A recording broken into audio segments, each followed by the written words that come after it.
ஜனவரி 4, 2025 ஆன்ம சிந்தனை உணவு. இறை வார்த்தைகள் யோவான் 1:35 முதல் 42 வரை. அன்பு உள்ளங்களே, இன்றைய இறை வார்த்தையில் இயேசு சீடர்களிடம் கேட்ட "என்ன தேடுகிறீர்கள்?" என்ற கேள்வியை பற்றி சிந்தித்து தியானிக்க அழைக்கின்றேன். இதற்கு உதவியாக ஒரு கதை ஒன்றினை கூற ஆசைப்படுகிறேன். இயற்கையை மிகவும் பிடித்த ராஜா ஒருவர் இருந்தார். ஒரு நாள் அவர் தன்னந்தனியாக இயற்கையை ரசிப்பதற்காக காட்டிற்கு சென்றார். அவ்வாறு செல்கின்ற போது திடீரென ஒரு சிங்கம் வந்து முன் நின்று கர்ஜிக்கிறது. ராஜா மிகவும் பயந்து போய் "யாராவது உதவி செய்யுங்கள்" என்று கத்தினார். அப்போது அந்த பக்கம் வந்து கொண்டிருந்த 3 இளைஞர்கள் யாரோ உதவிக்காக கத்துகிறார்கள் என்று ஓடி வந்தனர். அப்போது ராஜா சிங்கத்திடம் மாட்டிக்கொண்டதை கண்டு தங்களிடம் இருந்த ஆயுதங்களை கொண்டு ராஜாவை சிங்கத்திடம் இருந்து காப்பாற்றினர்.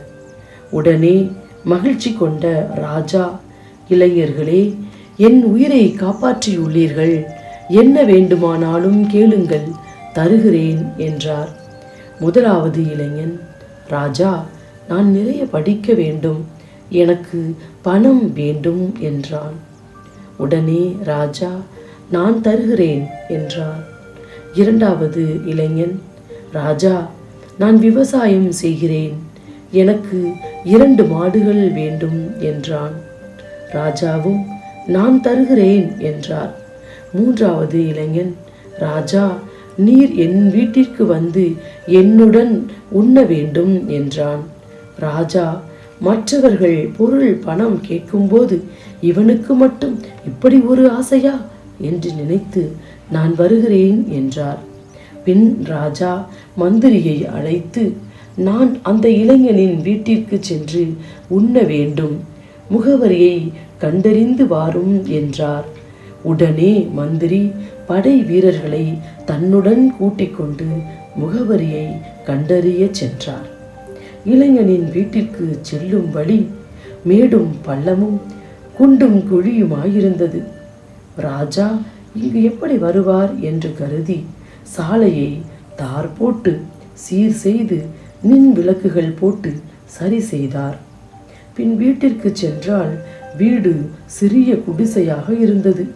ஆஹா, ராஜா எப்படி இங்கு வந்து உணவு உண்பது என்று நினைத்து குடிசை வீட்டை பங்களாவாக்கினார். பின் ராஜா உணவு உண்டபின் ஓய்வெடுக்க வேண்டுமே என்று யோசித்து வீட்டிற்கு பின் பூந்தோட்டம் அமைத்தார். பின்னர் அம்மந்திரி ராஜாவிடம் வந்து, "ராஜா, மூன்றாவது இளைஞன் மிகவும் புத்திசாலியானவன். அவன் உணவு அருந்த அழைத்ததால் சாலை வசதி, பங்களா வீடு, தோட்டம் என அனைத்து ஏற்பாடுகளும் செய்ய வேண்டியதாயிற்று" என்றார்.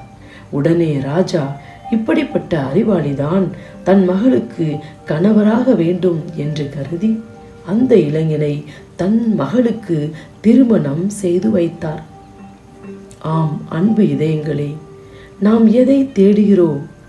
அந்த முதல் 2 இளைஞர்களைப் போல பணத்தையா, பொருளையா, அல்லது மூன்றாவது இளைஞனைப் போல ராஜாவான நம் இறைவனையா?